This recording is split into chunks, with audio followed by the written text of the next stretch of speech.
Hi hello అండి. అందరూ బాగున్నారా? ఈరోజైతే చికెన్ కర్రీ, ఫిష్ ఎలా చేయాలో చూద్దాము. ఇప్పుడు చికెన్ కర్రీ ఎలా చేయాలో చూద్దాము. ముందుగా కుక్కర్ పెట్టుకొని అందులో ఒక 2 స్పూన్స్ ఆయిల్ అయితే వేసుకోవాలి. ఆయిల్ హీట్ అయిన తర్వాత అందులోనే సన్నగా తరిగిన ఆనియన్ అయితే వేసుకోవాలి. ఆనియన్ వేసుకున్న తర్వాత అది బాగా కలిసేలా మిక్స్ అయితే చేసుకోవాలి.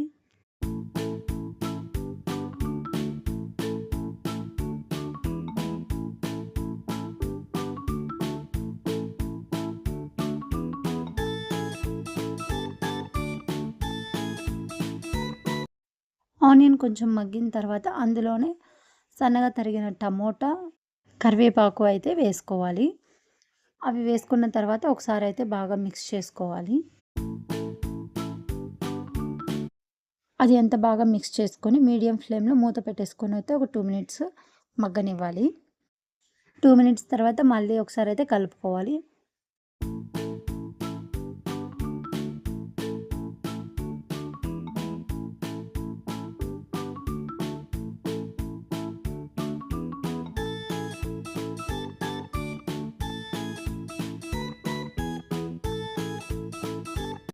అలా టమోటా, ఆనియన్ అంతా బాగా మగ్గాలి. మగ్గిన తర్వాత అందులోనే ఒక 2 స్పూన్స్ అల్లం వెల్లుల్లి పేస్ట్ అయితే వేసుకోవాలి.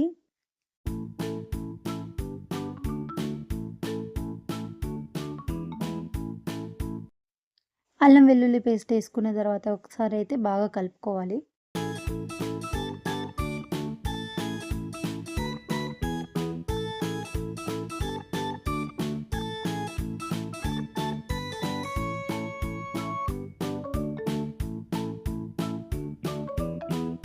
అది అంతా ఒకసారి మిక్స్ చేసుకున్న తర్వాత మూత పెట్టేసుకొని అయితే ఒక 2 మినిట్స్ మగ్గనివ్వాలి.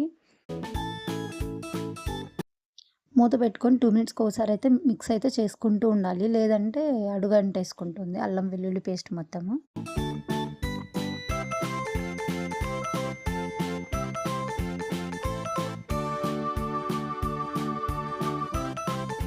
ఆనియన్, టమోటా అంతా బాగా మగ్గిన తర్వాత అందులోనే మనం ముందుగానే వాష్ చేసి పెట్టుకున్న చికెన్ అయితే వేసుకోవాలి.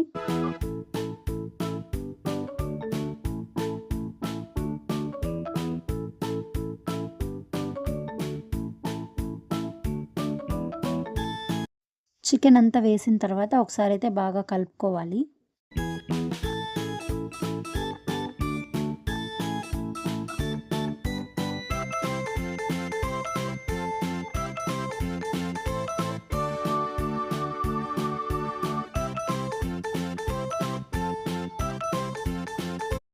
అలా అంతా కలుపుకున్న తర్వాత మూత పెట్టేసుకొని అయితే ఒక 2 మినిట్స్ వదిలేయాలి.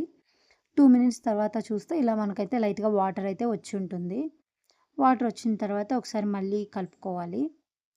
కలుపుకొని అందులోనే ఒక స్పూన్ పసుపు, మీ రుచికి తగినంత ఉప్పు అయితే వేసుకోవాలి.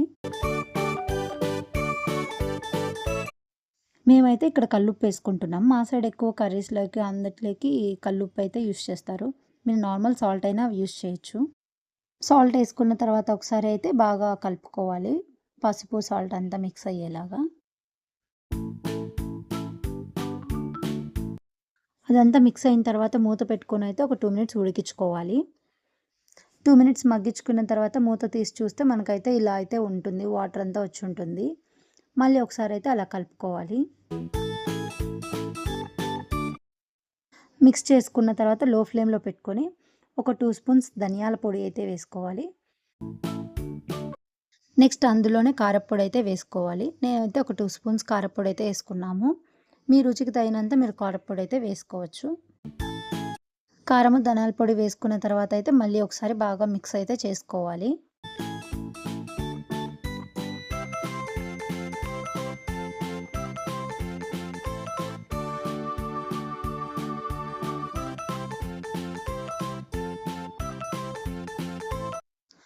అదంతా బాగా మిక్స్ చేసుకున్న తర్వాత ఒక స్పూన్ కొబ్బరి పొడి అయితే వేసుకోవాలి. నెక్స్ట్ అందులోనే చికెన్ మసాలా అయితే వేసుకోవాలి ఒక స్పూను. ఇప్పుడు ఇదంతా కలిసేలాగా ఒకసారి అయితే బాగా మిక్స్ చేసుకోవాలి.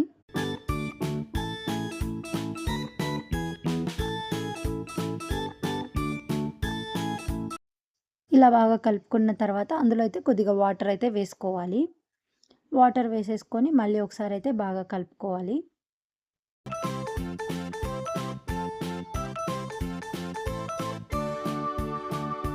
ఇప్పుడు మూత పెట్టుకొని ఒక 2 మినిట్స్ అయితే మగ్గనివ్వాలి. చికెన్ అయితే ఇప్పుడు బాగా ఉడికింది. ఒకసారి మళ్ళీ కలుపుకోవాలి.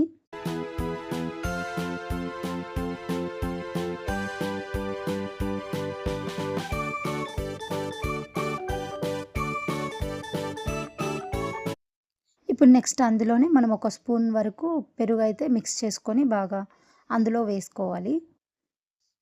ఇప్పుడు అదంతా కలిసేలాగా అయితే బాగా కలుపుకోవాలి.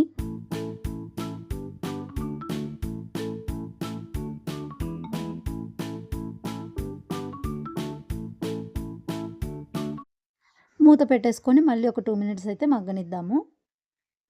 ఇప్పుడైతే కర్రీ అంతా బాగా ఉడికింది. ఇప్పుడు అందులోనే ఒక స్పూన్ గరం మసాలా అయితే వేసుకోవాలి. గరం మసాలా వేసుకున్న తర్వాత మళ్ళీ ఒకసారి కలుపుకొని మూత పెట్టేసుకొని ఒక 2 మినిట్స్ అయితే బాగా ఉడకనివ్వాలి. కర్రీ అంతా బాగా ఉడికిపోయిన తర్వాత ఇప్పుడు లాస్ట్‌లో అయితే మనము కొత్తిమీర అయితే వేసేసుకొని ఒకసారి కలుపుకొని ఆఫ్ చేసుకోవడమే. అంతే అండి. సింపుల్‌గా చికెన్ కర్రీ అయితే రెడీ అయిపోయింది. ఇప్పుడు నెక్స్ట్ ఫిష్ కర్రీ ఎలా చేయాలో చూపిస్తాను. ముందుగా ఫిష్ అయితే బాగా వాష్ అయితే చేసుకోవాలి. అలాగే పక్కనే ఒక బౌల్‌లో మనం ఒక 200 గ్రామ్స్ వరకు చింతపండు అయితే ముందే నానబెట్టుకోవాలి. ఫిష్ అంతా బాగా వాష్ చేసుకున్న తర్వాత ఒక లెమన్ వరకు అయితే మనం అందులోనే పిండుకొని బాగా వాష్ అయితే మళ్ళీ ఒకసారి చేసుకోవాలి. ఇప్పుడు నెక్స్ట్ ప్యాన్ పెట్టుకొని అందులో ఒక 3-4 స్పూన్స్ ఆయిల్ అయితే వేసుకోవాలి. ఆయిల్ వేసుకొని ఆయిల్ అయితే బాగా హీట్ అవ్వాలి. మనం ముందుగానే నానబెట్టుకున్న చింతపండులో గుజ్జు అయితే ఇలా అంతా తీసైతే ఒక గిన్నెలో అయితే పెట్టుకోవాలి. ఆయిల్ అంతా బాగా హీట్ అయిన తర్వాత అందులో ఆ చింతపండు గుజ్జు అంతా అయితే వేసుకోవాలి.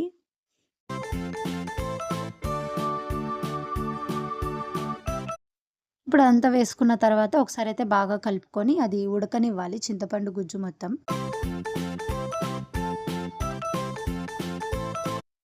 చూడండి ఇలా బాగా అయితే ఉడకాలి చింతపండు గుజ్జు మొత్తం.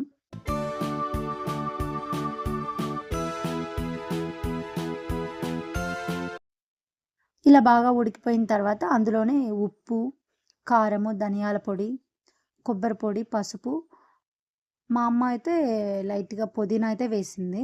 అది ఆప్షను. వేసుకోవచ్చు లేదంటే లేదు. ఫ్లేవర్ బావుంటుందని మా అమ్మ అయితే వేసింది. ఇప్పుడు అందులో ఉంటలేం లేకుండా బాగా ఒకసారి అయితే మిక్స్ చేసుకోవాలి. అదంతా బాగా మిక్స్ చేసుకున్న తర్వాత అందులోనే ఒక 2 స్పూన్స్ వరకు అల్లం వెల్లుల్లి పేస్ట్ అయితే వేసుకోవాలి.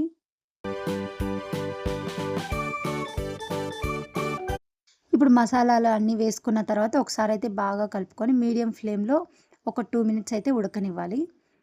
2 మినిట్స్ ఉడికిపోయిన తర్వాత మనం ముందుగానే వాష్ చేసి పెట్టుకున్న ఫిష్ మొత్తం అందులో అయితే వేసుకోవాలి.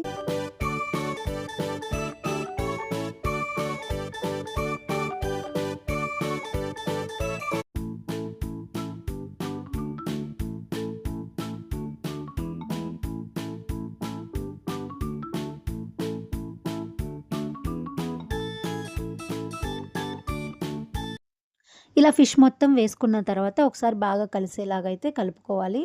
ఎందుకంటే ఇది కర్రీ మధ్యలో మనమైతే గరిటైతే పెట్టి కలపకూడదు ఫిష్‌ని. అందుకే మనమైతే ముందుగానే అంతా కలిపి పెట్టేసుకోవాలి ఒకసారి బాగా.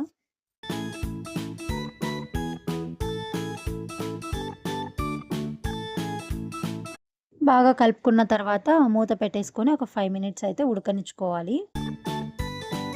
ఒక 5 మినిట్స్ తర్వాత అయితే మనము మూత తీసి మిక్స్ అయితే ఇలా చేసుకోవాలి. గరిటైతే పెట్టకూడదు.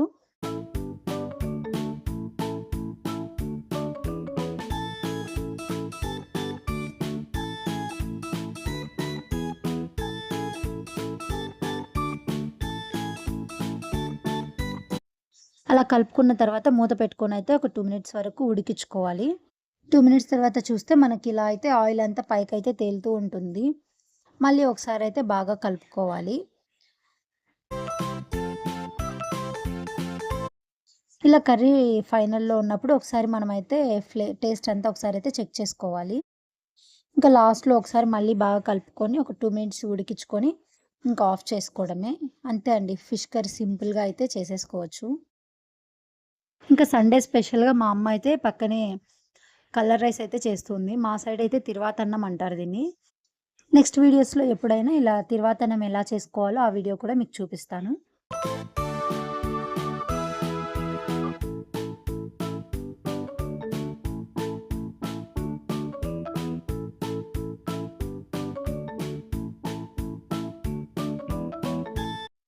ఇంకా అదే రోజైతే మేము మా ఊర్లోనే ఉండే గంగమ్మ స్వామి టెంపుల్‌కైతే వెళ్ళాము అందరం.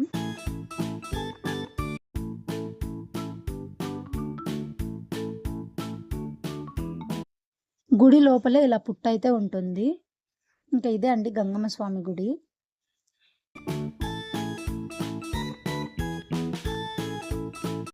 ఇంకా ఇలా ఇంటికెళ్ళిన ప్రతిసారి ఈ గుడికెళ్ళి నాకు మొక్కొని వెళ్ళడం అంటే అలవాటు.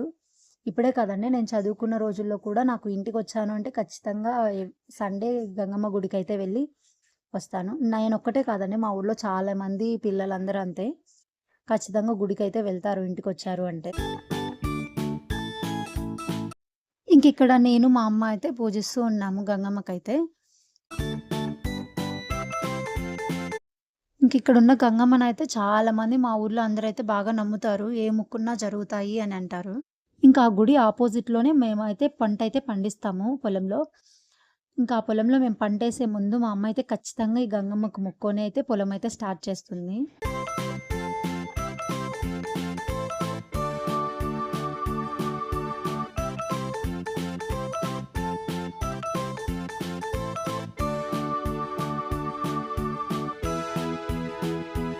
నాకు మ్యారేజ్ అయినప్పటి నుండి మా హస్బెండ్ అయితే ఒక 2, 3 టైమ్సే వచ్చుంటాడు ఈ టెంపుల్‌కి.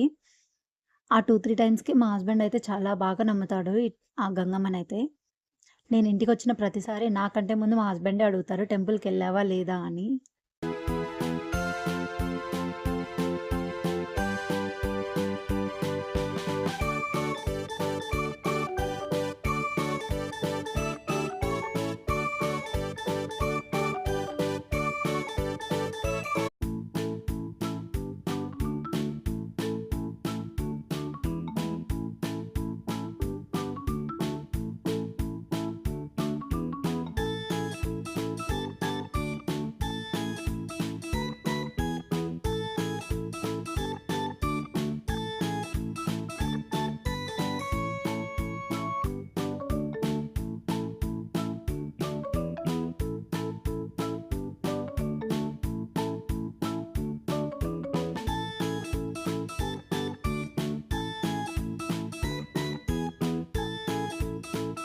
ఈ అమ్మవారి టెంపుల్ అయితే ఊరి బయటైతే ఉంటుంది. గుడి అపోజిట్‌లో మొత్తం పొలాలైతే ఉంటాయి. బ్యాక్ సైడ్ మొత్తం చెరువైతే ఉంటుంది. చాలా బావుంటుంది.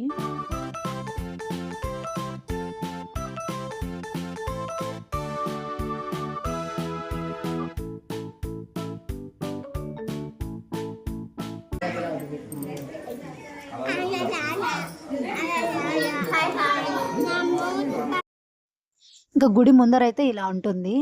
గుడి అపోజిట్‌లోనే మొత్తం పొలాలైతే ఉంటాయి. అక్టోబర్, నవంబర్ ఆ టైంలో వస్తే మొత్తం అయితే నాట్లయితే వేసుంటారు వరికి. అంత పచ్చగా అయితే చాలా బావుంటుంది. టెంపుల్ బ్యాక్ సైడ్ అంతా చెరువయితే ఉంటుంది. ఆ చెరువులో మొత్తం తామర పూలయితే పూస్తాయి వాటర్ ఉన్న టైంలో అయితే. ఇంకా టెంపుల్ పక్కనే ఇలా చిన్న రూమ్ అయితే ఉంటుంది. అక్కడ ఎవరైనా భోజనాలైతే చేసుకొని అమ్మవారికి పెట్టేసి అలానే భోజనాలైతే చేసుకొని తింటూ ఉంటారు అక్కడే. ఆ రోజైతే మా ఊరు పక్క ఊరి వాళ్ళైతే చేసుకుంటూ ఉన్నారు. థ్యాంక్ యూ ఫర్ వాచింగ్ అండి. మీరు మన ఛానెల్‌ని ఇంకా సబ్స్క్రైబ్ చేయకపోతే సబ్స్క్రైబ్ చేసి, లైక్ చేసి, షేర్ చేయండి మీ ఫ్రెండ్స్ అండ్ ఫ్యామిలీ మెంబర్స్‌కి. ఇంకా మీకు ఎలాంటి వీడియోస్ కావాలి అని నాకైతే కామెంట్ అయితే చేయండి.